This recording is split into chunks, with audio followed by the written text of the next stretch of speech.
오늘 보실 말씀은 구약성경 372면의 사사기 7장 1절부터 14절 말씀까지를 제가 한 절 읽고 여러분들 한 절 읽고 교도감에 읽도록 하겠습니다.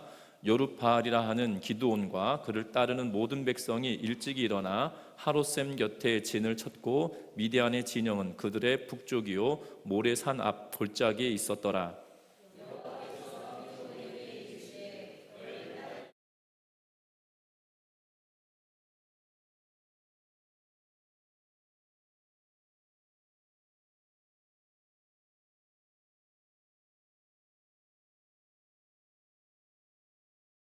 이제 너는 백성의 귀에 외쳐 이르기를 누구든지 두려워 떠는 자는 길라 산을 떠나 돌아가라 하라 하시니 이에 돌아간 백성이 2만 2천 명이요 남은 자가 1만 명이었더라.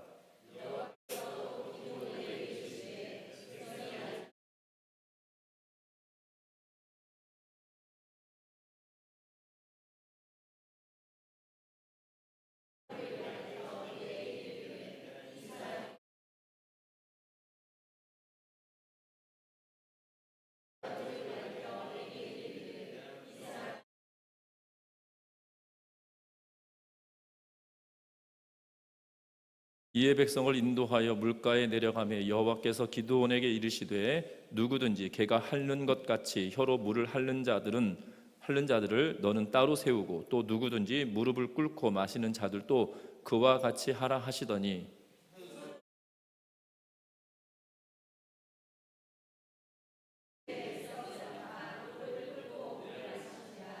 여호와께서 기드온에게 이르시되 내가 이 물을 핥아 먹은 300명으로 너희를 구원하며 미디안을 내 손에 넘겨주리니 남은 백성은 각각 자기의 처소로 돌아갈 것이니라 하시니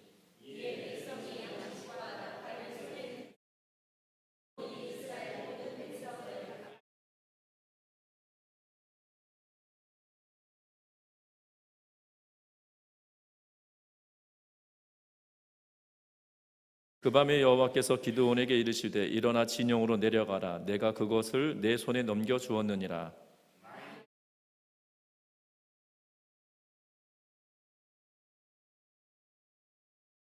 그들이 하는 말을 들으라. 그 후에 내 손이 강하여져서 그 진영으로 내려가리라 하시니 기드온이 이에 그의 부하 부라와 함께 군대가 있는 진영 근처로 내려간즉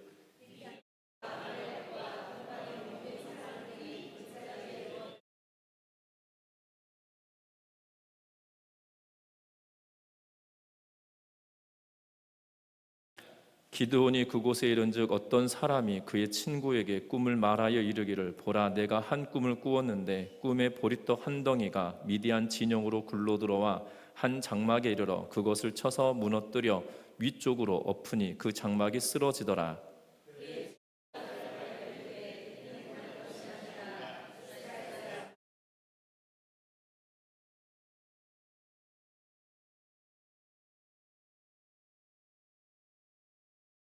아멘.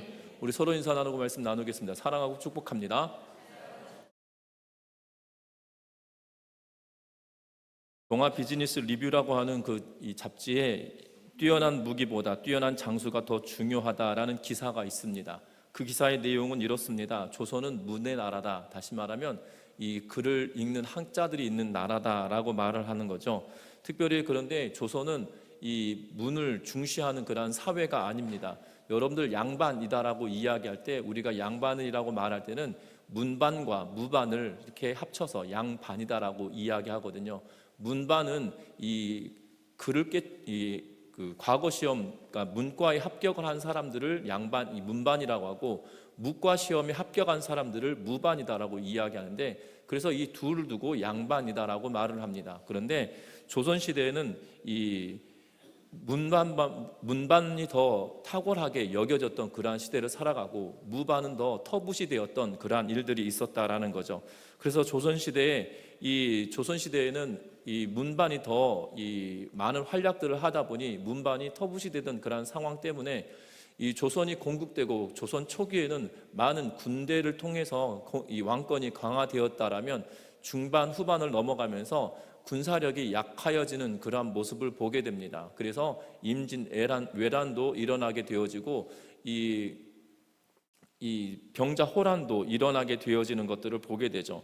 왜군으로 인하여서 이 한 달여 만에 나라가 거의 유린되다시피 하였던 것들을 보게 되고, 또한 이 정묘 호란으로 말미암아서 임금이 이 강화도까지 몽진하게 되었고, 또한 병자 호란을 통해서는 이 삼천도라고 하는 이 삼천동이죠. 삼천동에서 이 왕이 굴복을 하게 되어지는 그러한 일들을 보게 됩니다. 분명한 것은 이러한 일들이 이 무기 체계를 분명히 가지고 있었음에도 불구하고 이런 일들로 인해서 어려움을 겪었었다라는 거죠. 그래서 1629년에 치러진 별시 문과에서 이 문제가 이것이었다라고 합니다. 인조 7년에 나왔던 이 별시 문과에 관한 이 과거 시험의 문제인데, 그게 뭐냐면 왜 우리는 전쟁에서 지게 되었나, 그래서 어떻게 하면 전쟁에서 승리할 수 있을까, 이런 질문을 했다고 합니다.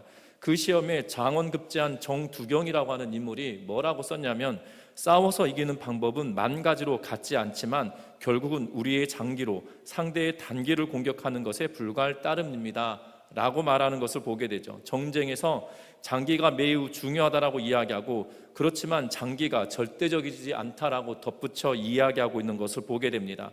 그러면서 그때그때 형세에 따라 어떻게 부합한 상황을 이용하느냐에 따라 그 장기가 될지 아니면 그것이 단점, 그러니까 장기라고 하는 것이 우리의 무기가 장점이 되어질지 아니면 단점이 되어질지, 이것이 판가름 나게 된다라고 말합니다. 그러면서 그가 무엇을 예를 들고 있냐면, 조선 시대에 임진왜란 때 조선은 중장기병이라고 하는 막강한 기병이 있었다고 합니다. 그런데 임진왜란 당시에 왜군의 저지선이 계속 뚫리게 되어지자 신립이라고 하는 장군이 충주에서 탄금대에서 이 병력을, 이 기병을 통하여서 막으려고 나아갔는데, 어떤 일이 있었냐면 왜군의 저지를 위해서 신립에게 높은 지대에서 낮은 지대로 이 화살과 활로 왜군의 흐름을 막아야 된다라고 이야기했던 그 의견들을 묵살하고 탄금대라고 하는 이 벌판에서 전쟁을 치르게 되어지는데, 오히려 그곳에서 수많은 사상자를 내고 패전하게 되어졌다라는 이야기를 하고 있는 것을 보게 됩니다. 특별히 이 탄금대라고 하는 지역은 습지로 이 비가 오거나 그러면 질퍽질퍽한 땅인데 기병이 무슨 소용이 있겠습니까? 또한 평지에서는 조총의 활약이 굉장히 탁월했다라고밖에 말할 수 없다라는 거죠. 왜냐하면 은폐, 엄폐물이 없으면 총알바지밖에 되지 않다라는 사실입니다. 오히려 산악 지형이었다라면 은폐하거나 엄폐할 수 있는 그런 공간들이나 나무들이나 바위들이 있기 때문에 오히려 전쟁을 수행하는데 더 나을 수도 있겠지만, 그 의견을 묵살한 나머지 결국 패전하게 되었다라고 이야기하면서 평지는 기마전이다라는 그러한 이 상식이 뒤집어진 그러한 상황이다라는 사실이죠. 그래서 정두경은 계속 뭐라고 이야기를 써놓고 그의 이 문과 시험의 답안을 어떻게 쓰고 있냐면, 장기가 이기고 단기가 진다라는 것이 아니라 유리한 것이 이기고 불리한 것이 진다라는 표현을 쓰고 있는 걸 보게 됩니다. 그래서 전쟁의 승패를 결정짓는 것은 병기가 아니라 병기를 다루는 사람이고, 또 병기를 다루는 사람을 어떻게 다루냐에 따라 장수의 그 능력에 따라 전쟁의 결과는 달라진다라고 이야기하면서, 결국 병장기가 아니라 장수가 중요하다는 것을 이야기하면서 좋은 장수들을 키워내야 된다라는 이야기로 이 과거에 급제했다라고 하는 내용들을 기록하고 있는 것을 보게 됩니다. 현대는 어떻게 보면 이 힘이나 또한 권력이나 또한 숫자가 모든 것들을 대변하는 그러한 시대가 된 것 같습니다. 교회도 이러한 시류에 유압하는 그러한 일들을 보게 되는데, 교회 건물이 몇 평이냐, 그리고 교회에 출석하는 성도가 몇 명이냐, 그리고 교회 재정은 어느 정도 되느냐에 따라 교회가 좋은 교회다 아니면 나쁜 교회다, 아니면 좋은 교회다 좋지 않은 교회다, 나쁘다는 표현할 수는 없겠지만 그런 평가들을 내리는 것이 세상의 가치의 눈인 것처럼 보여집니다. 그런데 중요한 것은 우리의 신앙생활하는 사람들이 이러한 가치로 우리의 눈이 가리워져 버리면 진짜를 볼 수가 없다라는 사실이죠. 병장기에 또한 기마병의 그러한 기술을 가지고 평지에서 싸워서 승리한다라는 기본적인 생각을 가지고 전쟁에 치루었던 신립은 결국 패전할 수밖에 없었다라고 이야기하고 있다라는 거죠. 세상의 가치나 세상의 눈으로 반드시 승리한다는 것이 아니라 오늘 성경의 말씀을 통해서 보면 세상의 가치나 세상의 능력으로 승리하는 것이 아니라 하나님이 함께 하실 때 이 모든 것을 이겨낼 수 있음을 우리에게 말하고 있다는 것에 주목하는 우리 모든 성도님들 되시기를 주의 이름으로 부탁드립니다. 그러면 정말 승리할 수 있는 참된 요건이 무엇이냐는 거예요. 우리가 믿음의 싸움을 통해서 궁극적으로 드러내고 나타내야 될 바가 무엇이냐는 겁니다. 먼저 우리가 기억할 것은 우리가 읽었던 7장 1절부터 3절 말씀을 다시 한번 읽어보겠습니다. 여룻바알이라 하는 기드온과 그를 따르는 모든 백성이 일찍이 일어나 하룻샘 곁에 진을 쳤고 미디안의 진영은 그들의 북쪽이요 모레산 앞 골짜기에 있었더라. 여호와께서 기드온에게 이르시되 너를 따르는 백성이 너무 많은즉 내가 그들의 손에 미디안 사람을 넘겨주지 아니하리니 이는 이스라엘이 나를 거스려 스스로 자랑하기를 내 손이 나를 구원하였다 할까 함이니라. 이제 너는 백성의 귀에 외쳐 이르기를 누구든지 두려워 떠는 자는 길르앗산을 떠나 돌아가라 하라 하시니 이에 돌아간 백성이 22,000명이요 남은 자가 10,000명이었더라. 아멘. 오늘 본문의 말씀을 통해서 보면 기드온에게 하나님께서 명령하신 것이 무엇이냐면 지금 많은 사람들이 이 하룻샘에 모여 있다는 거죠. 이 전쟁의 상황은 이러합니다. 미디안의 진영이 그들의 북쪽 하룻샘 곁에 진치고 있는 이스라엘 백성들의 북쪽에 모레산 앞에 이 골짜기에 진을 쳤다라고 이야기하고 있는 것을 보게 됩니다. 그리고 이 병사들이 골짜기에 진을 치고 있기 때문에 이 기드온이 사람들을 불러 모았습니다. 그래서 우리가 그 앞에 이야기하고 있는 것처럼 수많은 사람들이 모여 있는데 오늘 3장 하반절에 보니까 전체 인원이 32,000명 정도 되는 걸로 보여지죠. 왜냐하면 22,000명은 돌아갔고 남은 자가 10,000명이다 라고 기록하고 있기 때문에 32,000명이 모였던 걸로 보여집니다. 그런데 하나님께서 하시는 말씀은 무엇이냐면 두려워 떠는 자는 돌아가게 하라라고 지금 이야기하고 있다라는 사실입니다. 여러분들 미디안 병력이 얼마나 될까요? 미디안 병력은 8장 10절에 보면 그들의 전사자의 숫자와 도망친 숫자를 써놓고 있는데 그 숫자를 이 도망간 자들과 죽은 자들을 도합하면 13만 5천 명이다 라고 성경은 8장 10절에 기록하고 있는 것을 보게 됩니다. 여러분들 13만 5천 명과 지금 2만 2천 명이 싸우면 몇 대 몇일까요? 이 13만 5천 명과 3만 2천 명이 싸우면 몇 대 몇이냐면 4대 1 정도 됩니다. 4대 1도 더 되는 거죠. 사람을 쪼개서 나눌 수가 없으니까 몇 점, 4점 몇 대 몇 이렇게 할 수가 없으니까 약 4대 1 정도 됩니다. 어떤 사람은 5명하고도 싸워야 되고 어떤 사람은 적어도 4명하고 싸워야 되는 그러한 상황인데요. 여러분들 이 과거에 싸움을 할 때 4대 1이면 참 쉽지 않습니다. 예전에 삼국지 만화 영화 볼 때 이렇게 적군이 오면 일당 100 이런 이야기는 있지만 일당 100으로 싸우더라도 질 때도 있는 것을 보게 되잖아요. 분명한 것은 조선 제일검, 천하 제일검 이래도 결국 패하게 되는 것을 보게 됩니다. 여러분들 쉬운 일이 아닌 것이죠. 분명한 것은 13만 5천 명과 3만 2천 명이 싸울 때 이 적은 숫자임에도 불구하고 4대 1로 싸우는데도 불구하고 이것이 하나님은 뭐라고 이야기하십니까? 많다라고 지금 이야기하고 계시다는 사실이에요. 여러분들 생각해 보십시오. 13만 5천 명하고 3만 2천 명이 싸우는데 그게 많은 싸움입니까? 적은 싸움임에도 불구하고 하나님은 많다라는 평가를 내리고 계시는 모습을 보게 되죠.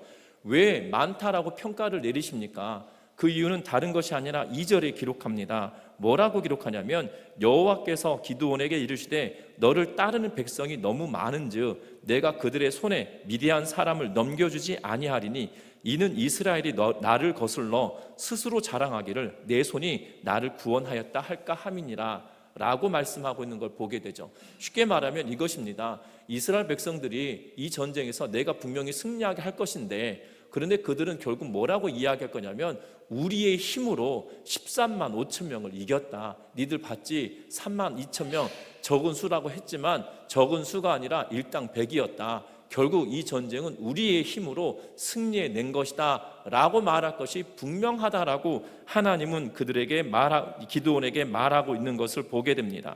여러분들, 그런데 하나님께서 두려운 자는 떠나가라고 이야기했습니다. 그런데 몇 명이 떠나갔다고 3장에 기록합니까? 22,000명이 떠나갔다고 이야기해요. 32,000명 중에 22,000명이 떠나고 10,000명이 남았습니다. 그러면 두려워서 도망치고 싶었던 사람이 몇 명인 거예요?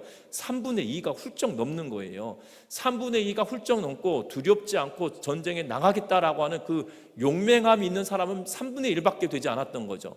그런데 결국 이 전쟁에서 그 용맹하지 않은 3분의 2나 되는 사람들이 이 전쟁에 참전해가지고 승리했다라면 결국 그 두려움과 겁먹음으로부터 치부되었던 것들을 포장하기 위해서 더 많은 그 과장함이 그들에게 있을 것은 분명한 일이기 때문이라는 사실입니다. 두렵고 떠는 자들이 22,000명이나 있었음에도 불구하고 그들의 전과가 그들에게 돌아갈 걸로 추정되어지기 때문에 하나님은 많다, 이 전쟁은 승리할 수 있지만 승리하게 할 테지만 이 숫자는 너무 많아 너희가 교만하고 자만하게 될 것은 분명하다라고 말하고 있다라는 사실입니다.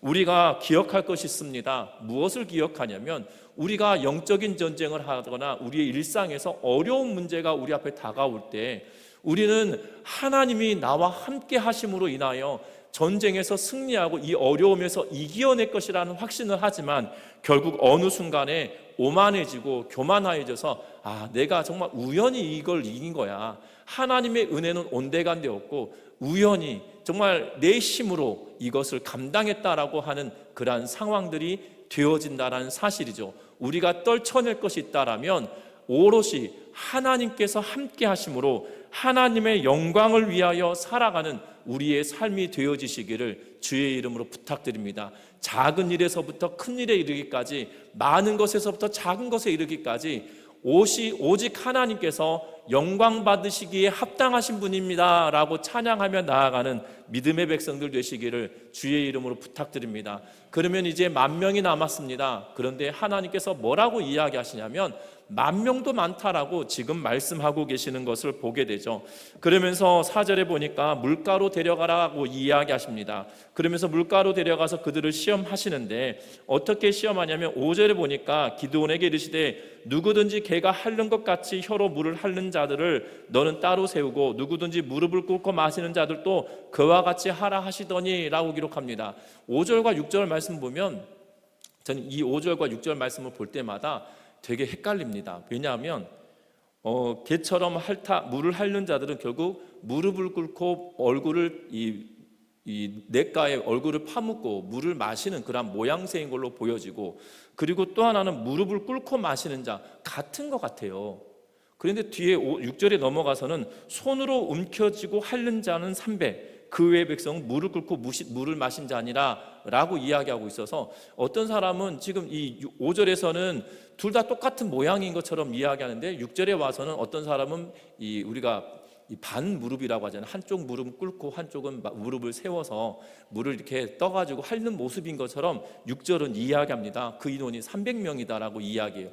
그래서 5절과 6절 때문에 여러분들 이 성경을 해석하는 분들이 되게 큰 논쟁은 아니지만 여러 가지 논쟁들이 있습니다. 그래서 이것이 맞다 저것이 맞다라고 단정 지을 수는 없으나 중요한 것은 어떤 모양으로 있든지 간에 하나님의 계획은 적은 숫자로 싸우게 하신다는 거죠. 만약 이 손으로 움켜쥐고 물을 마시는 사람들이 9,700명이고 아마 엎드려 개처럼 무릎을 다 꿇고 손을 바닥에 대고 내 손과 발이 바닥에 대고 물을 핥는 사람이 300명이었으면 아마 그들을 데리고 전쟁을 치르셨을 것 같아요. 그러니까 어떤 모양으로 물을 핥느냐 이것이 중요하지 않아요. 어떤 분들은 이렇게 해석하시더라고요. 군인의 마음이 있는 사람들, 그래서 사주 경계를 하며 물을 떠마신 사람들이 전쟁에 필요한 자들이었다 이렇게 해석할 수도 있는데 제가 볼 때는 그 해석도 맞을 수는 있으나 더 맞는 해석은 그냥 적은 숫자, 하나님 볼 때 적은 숫자를 쓰겠다라는 하나님의 의도가 거기 있다는 거죠. 아마 개처럼 물을 핥는 자가 300명이었으면 그들을 쓸 거고 아마 무릎을 꿇고 손으로 물을 떠마시는 자들이 9,700명이었으면 그들을 쓰지 않았을 거다라는 사실들을 우리 염두에 두고 보아야 될 것 같죠. 왜냐하면 왜 이 300명을 하나님께서 택하셨냐면 하나님의 역사를 이루게 하기 위함 때문이라는 사실입니다. 여러분들 이 미디안과의 전쟁에서 이 병력이 몇 명이라고 그랬습니까? 13만 5천 명입니다. 그러면 300명하고 싸우게 된다면 몇 대 몇일까요? 그러면 갑자기 이제 계산이 되지 않습니다. 이 450대 1이에요. 한 명이 450명과 싸워야 되는 거거든요. 450대 1과 싸우면 이 전쟁은 이길까요, 질까요? 그러니까 수치상으로 보면 우리의 이 고정관념으로 생각해 보면 진 것이 당연하고 이기면 기적입니다. 중요한 사실은 그런데 이 전쟁에서 이기게 된다라는 거죠. 분명한 것은 이 전쟁에서 이기게 할 텐데 300명이라고 하는 적은 숫자를 가지고 나아가게 된다라는 사실입니다. 우리는 이것을 통해서 무엇을 할 수 있을까요? 두려워 떠는 자들이 3분의 1이 나가고 물을 마시는 것을 통해서 적은 숫자 300명을 하나님께서 취하여서 그들을 사용하시겠다라고 이야기하고 있는 것을 보게 된다는 거죠. 중요한 것은 이것이 어떻게 보면 하나님이 내가 이 전쟁은 내가 수행하는 것이다 라는 사실을 보여주고 있는 것이고, 하나님이 이 전쟁을 주관하십니다라는 고백이 이스라엘 백성들에게 있는 행위다라는 거예요. 기드온은 여기에 순종합니다. 9,700명을 돌려보내고 300명만 데리고 나아가고 있는 것을 보게 되거든요. 여러분들 9,700명을 보내는 게 맞겠습니까? 300명을 보내는 게 낫겠습니까? 저는 둘 중에 하나를 선택해야 된다고 하면 저는 개인적으로는 9,700명 데리고 가겠다라가 맞을 것 같아요. 왜냐하면 13만 5천 명이 내 눈앞에 있는데 9,700명을 버리고 300명 데리고 가서 450대 1로 싸운다는 것은 불가능한 일이라는 거죠. 그런데 이 기드온은 하나님의 명령에 따라 이것을 순종하고 있다는 거예요. 왜 순종합니까? 하나님이 이 전쟁을 이기게 하십니다라는 믿음의 고백의 행위가 결국 300명을 데리고 나아가는 거라는 겁니다. 목사님들 설교 가운데 이런 예화들이 있죠. 한 교회에서 너무나 비가 오지 않아 교회에서 비가 오기를 위해서 기도회를 열기로 결정을 지었습니다. 수많은 사람들이 교회 온 성도들이 교회로 모였습니다. 그런데 한 초등학교 학생이 우산을 들고 교회에 오는 걸 보고 어른 집사님들이 이렇게 말했답니다. 너 왜 우산 들고 오냐? 이거 해가 쨍쨍 내려지는데 왜 우산 들고 오니? 라고 물었더니 아니 우리가 비가 오기를 위해서 기도하러 가는데 집에 갈 때쯤 비가 오지 않겠어요? 라고 하면서, 믿음이 있는 애가 누군 거예요? 이 어린아이인 거잖아요. 기도하면 응답하실 거야 라는 확신을 가지고 왔으니 우산을 챙겨오는 것이 맞는 거 아니겠습니까? 이런 거죠. 중요한 것은 우리는 하나님이 나와 함께 하십니다 라고 고백은 합니다. 하나님께서 나에게 능력 주십니다 라고 고백은 해요. 그런데 실상은 딱 돌아서면 하나님은 온데간데 없고요, 내 생각이 나를 지배합니다. 하나님께서 하실 수 있으시겠어? 아닙니다. 하나님은 그럼에도 불구하고 그 일들을 행하신다는 사실이에요. 중요한 것은 내가 입술로 고백하고 하나님이 나와 함께 하십니다라고 고백했다라면 그 고백한 대로 내 삶의 방향성이 분명히 결정지어져야 된다는 거죠. 그런데 우리는 우리의 삶의 방향성은 결정짓지 않고 그냥 해왔던 대로 하는 그러한 삶을 보게 됩니다. 그러다 보면 뭐만 남습니까? 결국 똑같은 인생인 거예요. 어제나 오늘이나 똑같은 거거든요. 맨날 실패하는 겁니다. 믿음으로 살아내겠다고 이야기를 해놓고 결국 실패하는 거예요. 중요한 것은 믿음으로 살겠다라고 결단하고 고백했다라면 그 결단과 고백에 부합한 삶의 양식이 나타나야 된다는 거죠. 기도는 지금 하나님께서 명령하셨습니다. 3만 2천 명이 많다. 그 중에 두려워하는 자를 돌려보내라 라고 했더니 두려운 사람 손들어라 했더니 2만 2천 명이 손을 들어요. 니네 고향으로 돌아가라 라고 말합니다. 10,000명 데리고 가는데 이것도 두려운 일이겠죠. 그런데 말합니다. 물가로 데려가서 300명 남기고 9,700명을 돌려보내라 하는 말씀에 알겠습니다 라고 하면서 아멘 하면서 돌려보내고 300명을 취하여 갑니다. 여러분들 중요한 것은 믿음의 결단은 그냥 말로 하는 거예요. 말로 하는 것이 아니라 지금 나에게 말씀하시는 하나님의 음성이 나에게 이것을 요구한다라면 아멘하며 나아가는 은혜가 우리 가운데 반드시 필요하다는 거죠. 저와 여러분들의 삶의 양태가 하나님께 믿음을 고백한 그 믿음의 고백대로 살아가는 은혜가 있으시기를 주의 이름으로 부탁드립니다. 그런데 오늘 본문은 크게 두 가지 내용을 담고 있습니다. 1절부터 시작해서 8절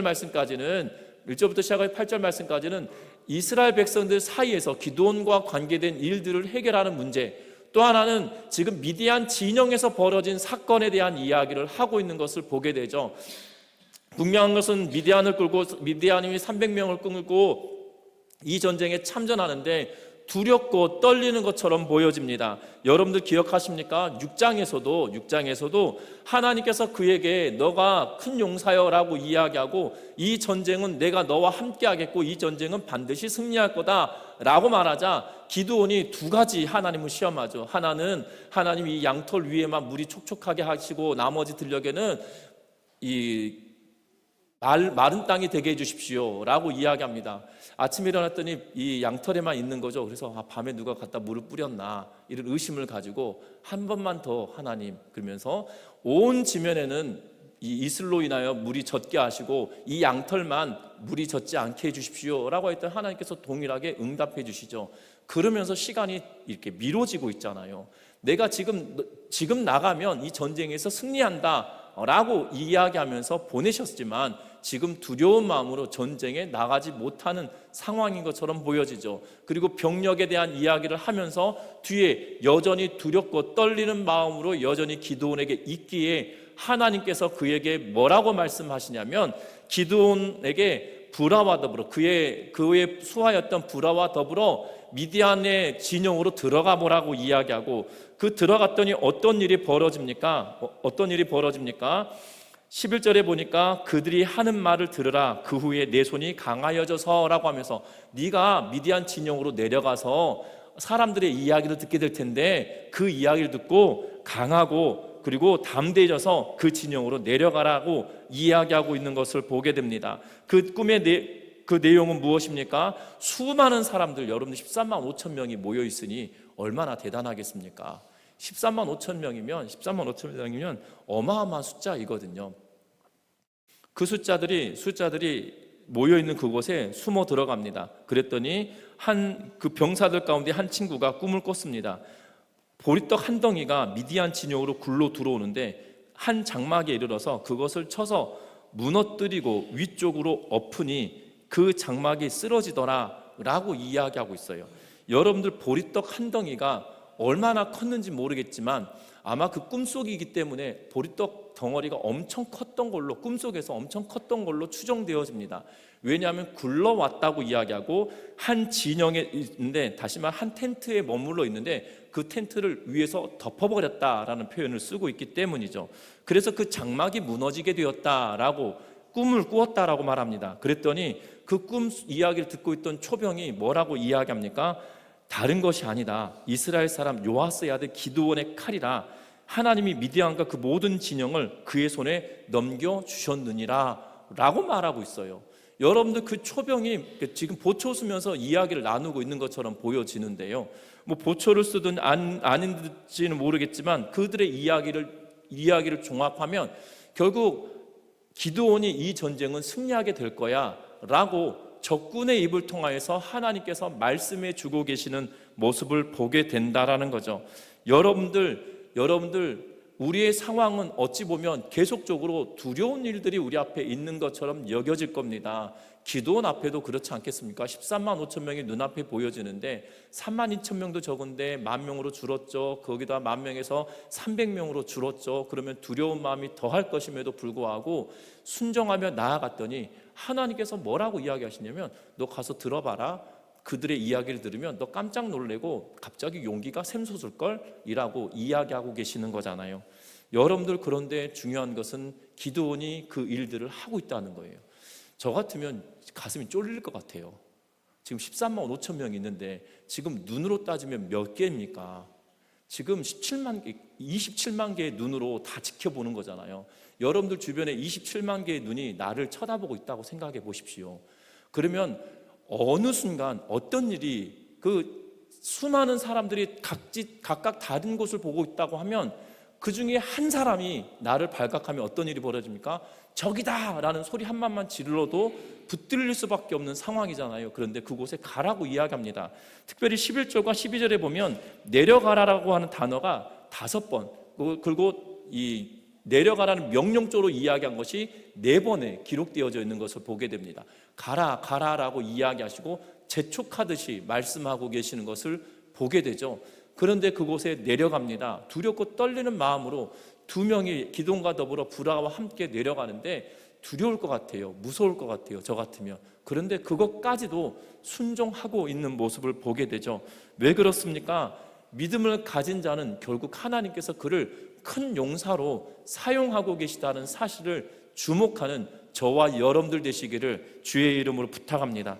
300명이 능력 있는 것이 아니라 하나님이 그를 붙들어 주시느냐 그렇지 않느냐의 그 차이가 있다라는 거죠. 그래서 내려가라라는 그 하나님의 명령에 순종하며 내려가고 있다라는 것 사실입니다. 특별히 이 7장의 말씀은 꽤 중요합니다. 왜 중요하냐면 7장 1절을 딱 시작할 때 무슨 단어로 이 7장 1절을 시작하고 있습니까? 뭐라고 기록합니까? 여룹바알이라 라고 이야기하죠. 여룹바알이라고 하는 별칭이 기드온에게 붙여졌습니다. 그 별칭이 왜 붙여졌습니까? 여룹바알이라고 이름이 붙여졌던 이유는 바알과 더불어 싸우는 자다라고 이야기하며 결국 바알과 더불어 싸워서 바알의 제단을 회파하고 아세라상을 찍어서 하나님께 번제를 드리는 사건을 보고 나서 그 지역의 사람들이 기드온을 죽이려 할 때 그의 아버지가 말한 거잖아요. 너희가 신을 지키겠느냐? 신이 너희를 지키겠느냐? 라고 이야기하면서 그러면 바알의 산당을 회파했던 그 신이 죽이는 것이 당연한 거 아니겠냐? 라고 이야기하면서 그 신이 기드온을 죽이든 말든 내비두다라고 이야기하고 있죠. 그런데 죽었으면 신이 이겼다, 저 나쁜 사람이다라고 말할 텐데 어떤 일이 벌어졌습니까? 멀쩡하거든요. 그래서 그의 별명이 여룹바알, 바알과 싸운 자다라고 이야기하죠. 여기서 바알과 싸웠다는 것은 그냥 논쟁했다, 티격태격했다라는 의미가 아니라 결국 싸웠지만 살아남았다라는 의미거든요. 결국 전쟁에서 승리했다라는 말을 지금 이 저자는 여기다 딱 세워두면서 여룹바알이다 라고 하면서 시작하는 것은 결국 이 전쟁은 어떻게 할 거라고요? 이길 거다라고 전제를 깔아놓고 이것을 말하고 있다라는 사실입니다. 저와 여러분들 기억할 것은 이 영적인 싸움에도, 믿음의 싸움에도, 인생의 길의 싸움에서도 분명하게 이미 저와 여러분 이 전쟁은 승리한 전쟁이다라는 거예요. 때로는 크고 작은 전투에서 패할 수도 있겠지만 궁극적으로 이 전쟁은 우리가 이기고 승리하게 된다는 사실을 믿고 나아가는 은혜가 있으시기를 주의 이름으로 부탁드립니다. 이미 전쟁은 승리했다라고 여기고 나아가니 기드온이 순종할 수 있게 되는 거고요. 적은 숫자, 큰 숫자에서 점점 줄어드는 숫자, 결국 450대 1이 되는 300명이나 되는 적은 숫자를 가지고 가지만, 그리고 너와 더불어 한 명을 데리고 적진으로 내려가서 들어봐라 라는 그 명령까지도 순종하게 되어지는 이유는 다른 것이 아니라 믿음으로 인한 강한 용사가 되었기 때문이라는 사실을 주목하면서 저와 여러분들의 믿음의 승리를 하는 우리 모든 성도님들 되시기를 주의 이름으로 부탁드립니다. 말씀을 맺으려고 합니다. 영적인 전쟁은 이미 저와 여러분들이 승리했습니다. 왜 승리했습니까? 예수께서 죄와 사망의 권세를 이기었느니라 라고 선언하시고, 예수님께서 십자가에 달려 죽으심으로 그 값을 대신 치르셨을 뿐만 아니라 그가 부활하심으로 사망의 권세까지도 이기셨음을 우리에게 보여주셨습니다. 죄와 사망의 권세는 한마디로 말하면 사탄의 권세이거든요. 그 사탄의 권세를 이미 이기었다라고 말씀하고 있는 것을 보게 됩니다. 이긴 싸움에 우리는 패배할 것이 아니라 믿음을 가지고 이긴 싸움을 승리로 이끌어가는 우리의 삶이 되시기를 주의 이름으로 부탁드립니다. 흔들리는 것이 아니라, 염려가 되는 것이 아니라 오직 하나님의 영광을 위하여 살아가고, 하나님이 나와 함께 하심을 고백하고, 하나님이 나와 함께 하신다는 고백은 결국 순종의 길을 감으로 말미암아 되어진다는 것을 기억하면서 믿음으로 이 전쟁에서 승리하는 믿음의 삶이 되어지시기를 주의 이름으로 부탁드립니다. 이 시간 찬양하시겠습니다.